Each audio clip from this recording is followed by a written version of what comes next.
Hi everyone, welcome to another edition of Pele Yoetz. Today we're talking about fleeing.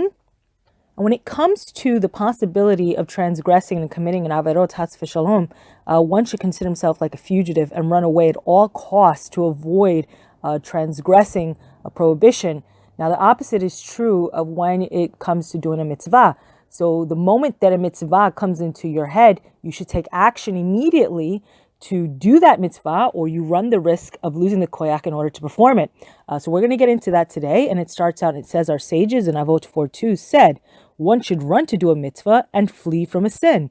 The concept of fleeing is to be concerned even about a remote possibility of wrongdoing, as the sages implored that one should dash through 100 gates of permitted access in order to avoid even one that is prohibited. Now, again, as we all know, the sages, the Torah scholars, have been really tasked with the responsibility of putting up these fences by HaShem, and therefore they are very much His representatives, and therefore transgressing even one of the prohibitions that they have set down is like transgressing HaShem's authority. And they do this because it's like, Shlomo Amelech said, there's nothing new under the sun. And they've been there and they've done that and they've seen these things and they really do know. And it's, I think as parents, if we look at it in the concept of how many roadblocks we put in front of our kid, and oftentimes what do we say? Because I said so. And sometimes, the kids struggle with that, but in the end, it is for their good. And in time, they also come to see that as well. And it goes on further. It says, they also said in Derek Eretz Zutab Perek 1, love the maybe, meaning that wherever a person wants to go, he should be concerned lest he come to do some sort of prohibition. Likewise, in regard to any words one wants to speak, he must be careful to avoid any manner of prohibited speech. Now, this is something for myself. I've been very candid about this. I'm very much, a violator of this.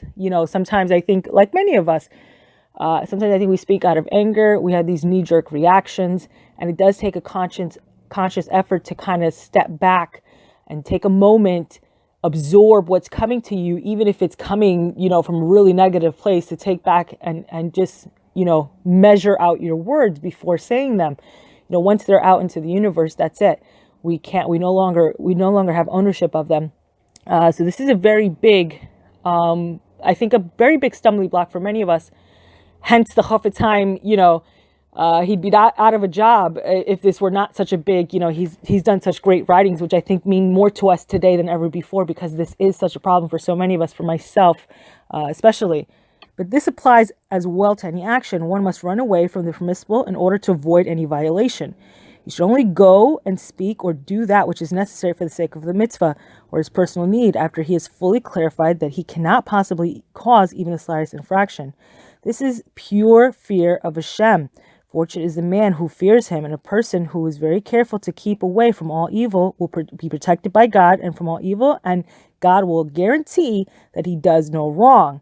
So this is a very good segula, but again, very difficult, I think, in our generation. We are very much a knee-jerk reaction society. We something happens to us, and there is this immediate need to want to respond or to take a retaliation, Has v'shalom. So it says, our sages in Hulin 10a remarked, physical danger is an even greater concern than a prohibition. Therefore, it is proper to run away even more from a place of potential danger in a location where injury is common.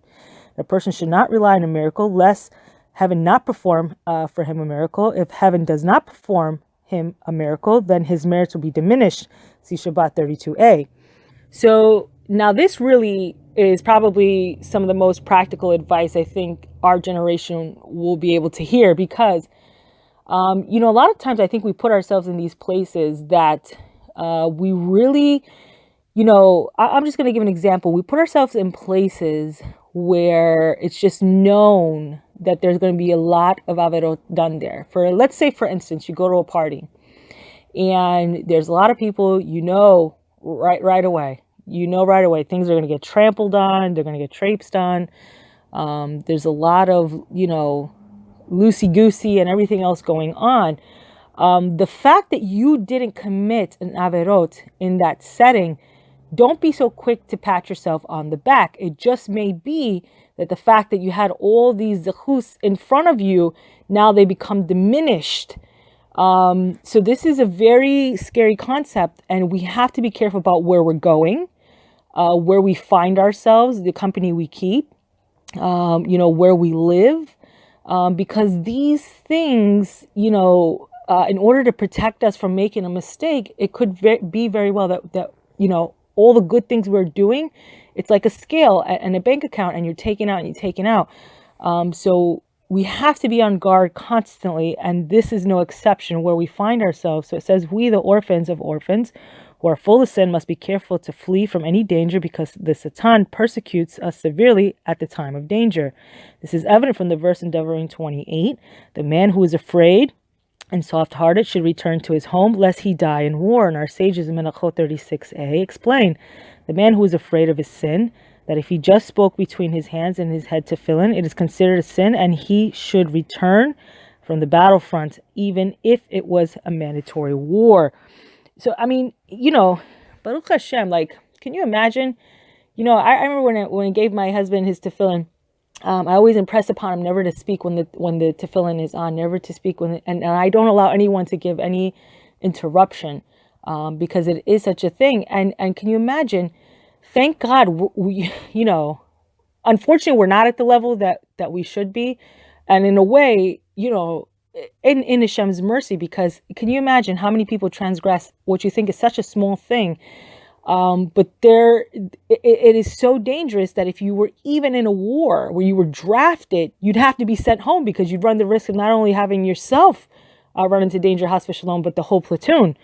So very, very serious transgressions, and what we think would be something so small and minor, it says all the more so, we who from head to toe have no body part unblemished need to be very, very careful and to run away from even the most remote possibility of danger. People say the mother of the person who flees need not cry for him. We found that there were great men who fled and were saved. And Yaakov fled, and he was saved. And Moshe fled, he was saved. And Eliyahu fled, and he was saved. Another kind of aphorism is, hide for a moment, and you will live forever. We will write more about this in entry of Shmirah. And I got to tell you, I know the reference he's getting ready to make about an upcoming chapter that's coming. And this was a very big hizuk, this concept of, and he fled, was a very big hizuk, especially when my youngest son went off to the Marine Corps, as many of you know. And if you want to hear that story, you can go to day 50 of Adorn with Dignity, and you can hear that personal story. This was, and honestly, I think that in that chapter gave me the koyak to go and hopefully, continue to teach this book. But it is one of the reasons why I want it, because I felt like the advice was so practical. And, really, it's so great because, Tzara is a manual of instructions, and it teaches us what we should be doing. And I know a lot of people say that life doesn't come with a book of instructions, and I beg to differ. I think the problem is that either we don't know and understand, it's like it's all Greek to us, or we just, we're in that place where it's just, we're really struggling to just kind of conform, because that's the natural human reaction. We don't want to be told what to do. So this is a very big issue for us in this generation, because we are in such a low level. It's very difficult to conform to the will of Hashem. But you got to know that in this generation, it is probably much more precious than it has ever been in any generation. Anything that you do and you take upon yourself is so great to Hashem, because the Tumah is so great now. It's greater than it's ever been. And, it's funny. I heard something, and you really don't want to laugh at it, but it really does. And it's almost like, I heard a Rav saying that we're giving Sodom a run for its money. And, if anyone knows the true story of what was going on in Sodom, you couldn't even do chesed without it being a criminal act. But it does seem that in this generation, we do seem to be giving that generation a run for its money. It almost seems like who can one up the other in the depravity. So Has v'Shalom, heaven, I pray, will help every person that wants to go on the Derek Emet. And I pray for Hashem's sake that more and more of his children will return. it's a lovely thing to know that HaShem is always with you and he's guarding you, and that you have someone that you can really talk to and really cry out with all those deep desires. But I pray that our mitzvot would increase, that they would really, really increase, and that we would stop taking away from them needlessly. It's almost like spending on frivolous things. Like, you ever go to like the CVS or the Walgreens and you went there for one thing and you end up buying all these other things? That's kind of what this is. Like, I hope that we stop spending frivolously against our mitzvot in order to cover the price of the things that we think are so simple, these avarot that we're doing. So that's it for today, and I hope we'll all be together again soon. Bezrat HaShem.